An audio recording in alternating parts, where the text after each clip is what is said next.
Hey friends, welcome back to the Lifestyle School podcast. If you're new here, welcome.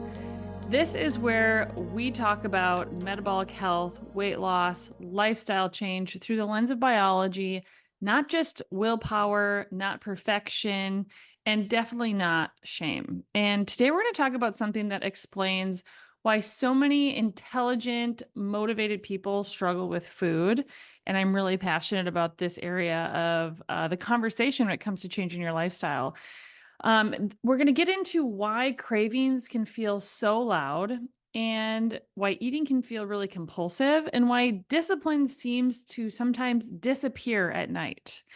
And I want to say this up front because I really think it changes everything on this journey. You're not addicted to food, you're not weak, and you're not failing. For many of us, our brain is what it was designed to do, which is seek relief and regulation in an environment that makes food the easiest place to find it. And to understand this, we need to talk about brain chemistry a little bit, specifically dopamine, serotonin, and oxytocin, and how they quietly shape our eating habits every single day. Really excited to talk about this topic because I find this area of change extremely fascinating. So I hope you do too.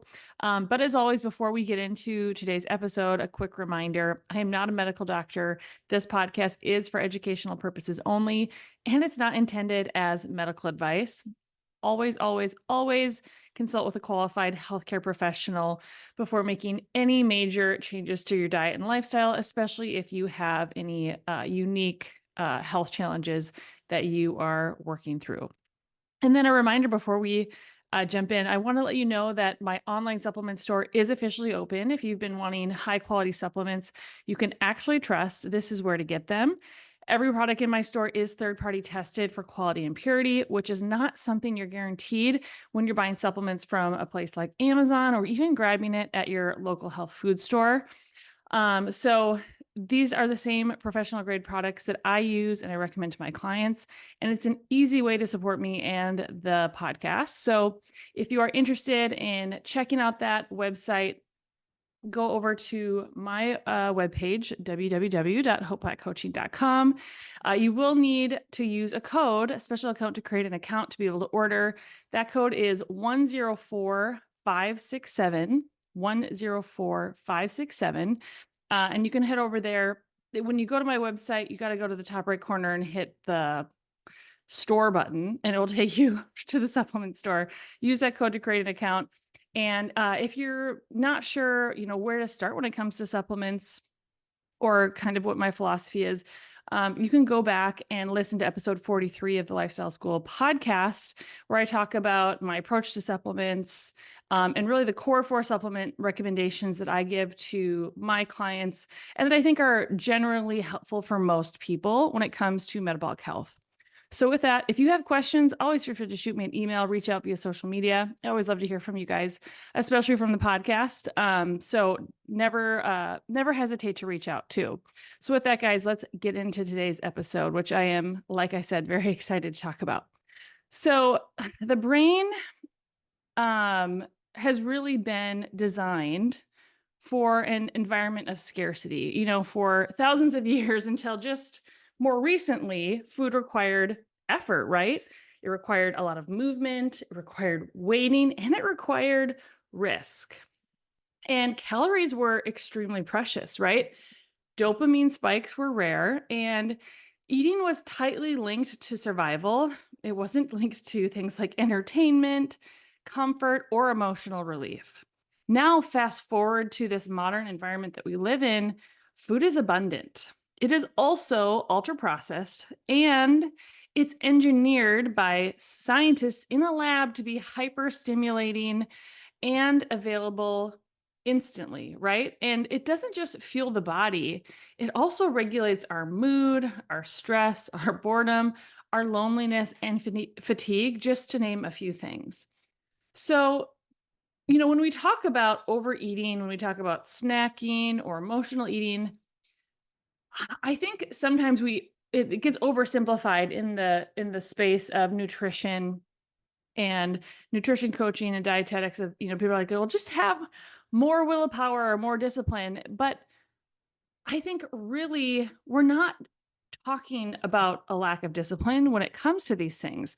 We're talking about a biological mismatch. And yes, there is a place for discipline. You need discipline, you need willpower to some extent on this journey towards your best health. But there is so much more at play than just our discipline or our willpower. And this biological mismatch shows up most clearly when I think we begin by talking about dopamine signaling. So I have done an episode on dopamine. This was probably in the first 20 podcasts that we did. Very interesting. We talked about Dr. Ann Lemke's book, Dopamine Nation. Super interesting. You should go check that out. But dopamine, I think, is often misunderstood as the pleasure chemical. But in reality, dopamine is our motivation or anticipation chemical. Okay. And it's what drives you to pursue a reward. It's like a driver. It's the one that gets you out of your chair and gets you doing something. Dopamine spikes before you actually eat.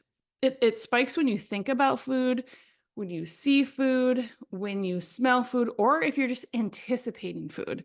I don't know about you, but if you are, doing a fast and you're like, okay, I'm going to break my fast at this time, and your hunger has been like really low all day, but it's like within an hour of the time you have told yourself you're gonna break your fast, and you start thinking about that food. And let me tell you, I have experienced that dopamine spike, and then your body starts to react of like, oh, okay, it's coming, the food is coming. I think that's a really great example of the anticipation for food and the dopamine spike that happens with that. But when we talk about dopamine and ultra processed foods create an unnaturally large dopamine spike. Things like sugar, refined carbs, salty fat combinations, novelty foods, or if you could really call them foods. What these do is they overstimulate the brain's reward circuitry. And they lead to these abnormally large dopamine spikes. And so when dopamine spikes repeatedly and excessively, the brain actually starts to adapt. Our bodies are extremely adaptable, for better or worse sometimes. And this is what's called dopamine downregulation or dopamine resistance. And now what happens here is the brain needs more stimulation to feel the same motivation or satisfaction. And this is when people experience really strong cravings, even when they're physically full. You find yourself constantly snacking or grazing. You have a difficult time feeling satisfied. People describe it as food noise that feels relentless. And I know like a big talking point for a lot of people when it comes to what they find so helpful about like a GLP-1 is that it calms the food noise, right? And really, I think a lot of this food noise comes back to our dopamine regulation and dopamine signaling. And I want to be clear that this dopamine downregulation or resistance secondary to having our dopamine triggered really intensely from these ultra processed foods that are chemically designed in a lab to make our brains light up like crazy with dopamine. Where you guys, I just totally lost my train of thought. Oh, I'm so pregnant. I'm recording this while I am still pregnant. But so what? Sorry, I'm trying to get my train of thought. When we've been eating things like these ultra processed foods that upregulate how much dopamine is being released, but then result in dopamine resistance or like a down regulation of like our tolerance, where we need more and more and more, that results in food noise. And taking a GLP-1 can be a tool at times, but is it actually going to fix the dopamine resistance issue that is maybe at the root of this food noise? And to be clear, when you're feeling this way, this isn't real hunger. It's not like that you're a glutton. What it is it's altered dopamine signaling. And I think it's there's this like critical point that most people never learn. If food is our primary dopamine source, our brain will continue to push us towards food, even if our body doesn't need energy. And that's why I think it's so important that we think about this on our journey. We examine this. How is my dopamine signaling? And kind of start to maybe unravel some of this on our journey, because if food is our primary dopamine source, our brain is going to constantly push us towards food. And this is going to lead to all sorts of problems. It's going to make you feel like it's so much harder to be successful on your weight loss journey because you're constantly thinking about food, even if you're not hungry, right? So I want to give you a couple ideas of how to identify if you have low or dysregulated dopamine signaling. And I think this is super common. I think I really struggled with this prior to fasting and getting my metabolic health under control. So a couple signs that your dopamine may be low. Cravings for stimulation, not necessarily nourishment, is a big one. Eating for excitement or novelty could be another one. Loss of motivation for non-food activities. So if like food's not involved, you're just like, maybe if they were going to have some good appetizers there, or maybe if we were meeting at a restaurant, I would go, right? I would say feeling flat or bored without food, or needing something sweet or crunchy, just because. And I think we've all been there at some point. And, so if this resonates, the answer is not necessarily going to be, you need more willpower when it comes to changing your lifestyle, getting your food and eating habits under control. The answer is going to be rebuilding your dopamine pathways outside of food. Okay. And so I want to give you some ideas of, what are some non-food ways to restore your dopamine, because I think this is a really important part of the conversation that's usually totally glossed over, because dopamine is meant to be earned through effort, through novelty, and through achievement, not from an instant reward, which is what we get when we're talking about ultra processed, very, highly palatable foods. So some of the most powerful non-food dopamine builders include things like strength training. Doing progressive overload increases our dopamine sensitivity and our receptor signaling for dopamine. Very, very important. That's why if you're not in the gym lifting weights, you should get in the gym and start lifting some weights. And maybe if that's too big of a barrier, just like get some weights and start at home, right? There's so many free resources on YouTube for like strength training workouts you can follow. You just need, even just 2, 5 or 10, 15-pound dumbbells to start, depending where you're starting from. Cold exposure is another one. Cold exposure creates a sustained dopamine increase for hours, not a spike. And it's not like a spike and then a crash. It releases dopamine, and it's like a nice smooth curve down, which is what we want. We don't want peaks and then valleys, just like with our blood sugar. We don't want that with our dopamine as well. Doing things like learning new skills. So novelty paired with effort is literally a dopamine gold mine. So learn how to do something new, right? It's the new year. We're in 2026. Let's, how can we learn and grow? What's like something new that we could learn? Doing something that we perceive to be hard, or completing hard things, finishing tasks, even if that's just making your bed in the morning, it's going to give you a little dopamine spike. I know for me it does. And what this does is it trains dopamine approximately. And so finding little ways to earn little dopamine rewards is going to help retrain your dopamine signaling. Getting sunlight in the morning actually helps set your dopamine rhythm for the entire day. So, that sun comes up, get those eyes looking towards the sun for 5 to 10 minutes, do some deep breathing. That's going to help with your dopamine. And then, I kind of mentioned this, but fasting appropriately is going to improve your dopamine receptor sensitivity, and it's going to reduce food-driven dopamine spikes. And so, the goal is not to eliminate dopamine from food, to be very clear, but to stop food from being the only place where dopamine comes from. And so when dopamine is supported correctly, Our cravings are going to soften. Our motivation is going to return.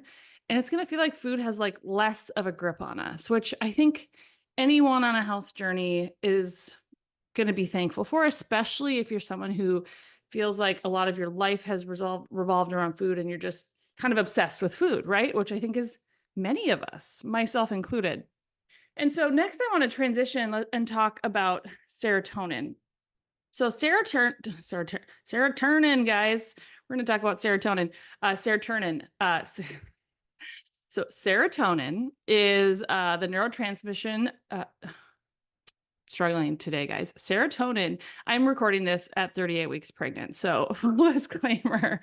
Serotonin is the neurotransmitter of emotional stability, okay, of patience and of contentment. And what it does is it tells your nervous system things like you're safe, you're okay.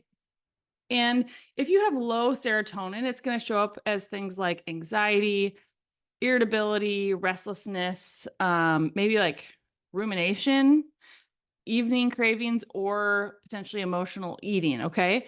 And this is why many people crave carbohydrates and sugar at night. Refined carbs will temporarily increase your serotonin activity in the brain by altering amino acid transport. But the calm is short lived. Blood sugar rises, insulin then follows, and then your serotonin drops again, often lower than it was before. And this creates, this cycle of eat, calm, crash, crave, repeat, which is not going to be beneficial towards, these healthy changes that we want to make. And this part is really critical. Roughly 90% of serotonin is produced in our gut. It's not actually produced in the brain. So we have these really cool cells in our gut that produce serotonin from the amino acid tryptophan. And this process depends on our gut microbiome diversity. What that means is like the bugs we have in our guts. We've talked about in our small intestine. We've talked about this before. There's about 3 to 5 pounds of microbes, of like little living organisms that live in our small intestine. And we want them to be diverse, and we want them to be like more good bugs than bad bugs, right? And every time we take an antibiotic, we wipe out all the bugs in our gut, and it can cause a lot of problems. And so having a healthy gut microbiome that has a healthy, diverse population is super important for our serotonin production. Micronutrient availability is also very tied to our serotonin production. Things like iron, B6, magnesium, zinc are really important. And also not just our gut microbiome is, important, but also our gut integrity. So if you deal with things like leaky gut, inflammation in your gut, or just high inflammation levels in general, that is also going to hinder your digestion, your gut health, and going to cause problems with your serotonin. Okay. And things like chronic stress, poor sleep, foods high in ultra processed foods, antacids, antibiotics, and gut inflammation all impair our serotonin production. So when someone says, I feel anxious, I'm craving sugar, the issue actually might not be emotional at all. It might be a biological insufficiency when it comes to serotonin in your gut. So some signs that maybe you have low serotonin would be things like needing sugar or carbs to relax, feeling wired but tired, evening overeating, anxiety around food or control, difficulty sleeping. And to support the production of serotonin, really some, basic things that everyone should be doing is, focusing on our gut health. So we're eating foods that we love, but that also love us back, right? Real whole foods, protein, healthy fats, lots of vegetables, and, doing it based on the foods that make you feel really good. Having enough protein, right? So tryptophan is protein dependent. So we got to be eating enough protein. I am very pro animal protein. The better sourced, the better. micronutrients, which we talked about above, um, sunlight, getting that sunlight, and then sleep consistency is actually a really big one as well. Everyone should be going to bed at the same time and waking up in the morning at the same time as much as they can possibly, because that's going to help with their circadian rhythm. It's going to help them have better, restful, more restorative sleep, and it's going to help their serotonin levels. And so, we want to just be mindful of, you know, what are the things that are keeping me back on this lifestyle change, on this journey? Because so many of us, we know what we need to do. We know like the right food to eat, but we find ourselves, maybe at night feeling like, oh, I need to have these carbs to be able to unwind and relax before I can go to bed. And you feel like you need that, but it's like, well, what is the driver behind that? Is it a willpower thing? And for many people, there's these other underlying things that are exacerbating the issues that they're coming upon when it comes to this lifestyle change. And so the last one that I want to touch on is oxytocin. And oxytocin is the hormone of connection, right? It's a hormone of trust and emotional safety. And when oxytocin is high, our stress is buffered, like we just have more bandwidth. And what that's going to result in is our cortisol being reduced and our nervous system is going to feel grounded, right? But when oxytocin is low, we seek comfort, and food becomes a predictable comfort for many of us on this journey of trying to feel comforted. And this is why comfort eating often shows up during times of loneliness, of emotional overwhelm, maybe chronic busyness, or feeling unsupported, or just having a general lack of rest, not getting enough downtime or sleep. And I want to tell you this because I think this is really important. You can't diet your way out of a nervous system that doesn't feel safe. And so some ways to identify low oxytocin might be, you find yourself eating to soothe your emotions a lot, like you're emotionally unregulated and you're looking for chocolate or you're looking for something sweet. Maybe you're always craving warm or comforting foods, right? You're trying to self-comfort with foods. Or maybe you feel disconnected or numb. It could show up in having difficulty resting without guilt, or using food as a reward or as a relief. And I know that's a big one for a lot of people. And so if any of these are resonating with you, I want you to, really think like, like maybe could some of my eating patterns be connected to not having enough oxytocin in my life? Because true oxytocin is supported by things like physical connection, right? Safe relationships, slowing down, being present in our day-to-day life, and feeling emotionally supported. And no level of food is going to replace these things in our life. And I think, on this health journey, a lot of times we're thinking food, exercise, because we've just been conditioned and trained to always be thinking, the big one, which, I don't agree with at all, is like, eat less, move more. It makes us think it's just about like our movement and the food that we eat, but we are complex human beings, and there are so many layers to us. And I think we do ourselves a disservice if we're not honoring the complexity of who we are as human beings as we approach our lifestyle change, because you're never going to be able to willpower your way through the ways that we're using food to deal with low serotonin or dopamine dysregulation, or not having the things in your life that are going to support healthy oxytocin, things like physical connection, safe relationships, etc. Right? And so this is why lifestyle change has to include things like rest and connection, not just food rules, because ultimately in the long term, you're not going to be successful unless you address these other areas of life that have nothing to do with food necessarily, right? So let's bring this together and kind of recap. So Low dopamine is going to be connected to food for stimulation. Low serotonin is going to be food for calm. And low oxytocin, you could think food for comfort.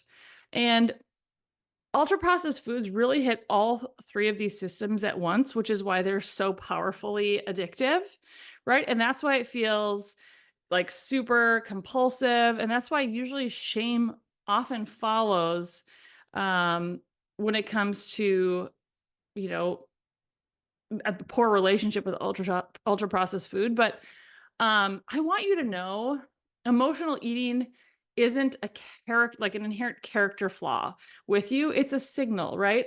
I like to reframe, I think a lot of times, when we have a dysregulated relationship with food and we're using it for all these different things, I think we attach a lot of shame to that in regards to like our character, our willpower, our discipline, how we see ourselves. But truly, what all of these different things are is a signal, right? And so we have to start evaluating our decisions and our actions. And even, probably the most importantly, when we make mistakes on our health journey and do things that we're like, well, that's not in line with what I want to be, like who I want to be, or like where I'm going, we have to look at that as a signal and then work our way back and figure out, okay, like what is this signal actually telling us, and remove the shame component, because that's where true change and growth happens. Like getting into a shame cycle because of what you're eating never taught anyone anything and never promoted real change, right? Maybe a little bit temporary change, but it's not going to be like that deep, resounding change that lasts a lifetime, which is what we're all about here at Lifestyle School. So I want to now transition talking a little bit about willpower, because willpower lives in our prefrontal cortex.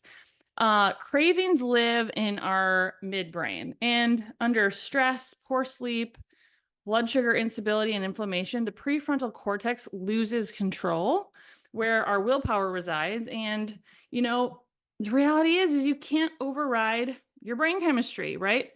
But you can change your brain chemistry through having stable blood sugar, through getting adequate protein, implementing fasting windows as needed for help with regulation of blood sugar and hormones, doing things like strength training, getting quality, adequate sleep, sunlight first thing in the morning in our eyes, having adequate downtime and rest in our life, and also making sure our nervous system feels safe, right? Like we're making decisions that are in line with who we want to be and living at peace with that. And that's going to ultimately result in a safe feeling nervous system.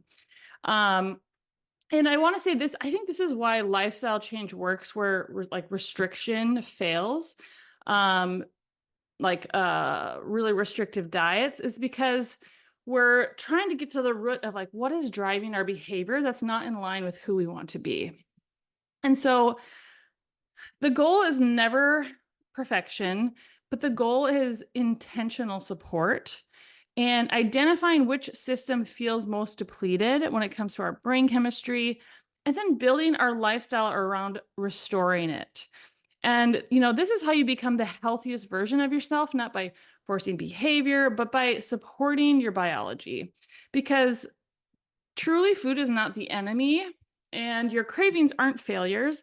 What they are messages from our brain trying to self-regulate.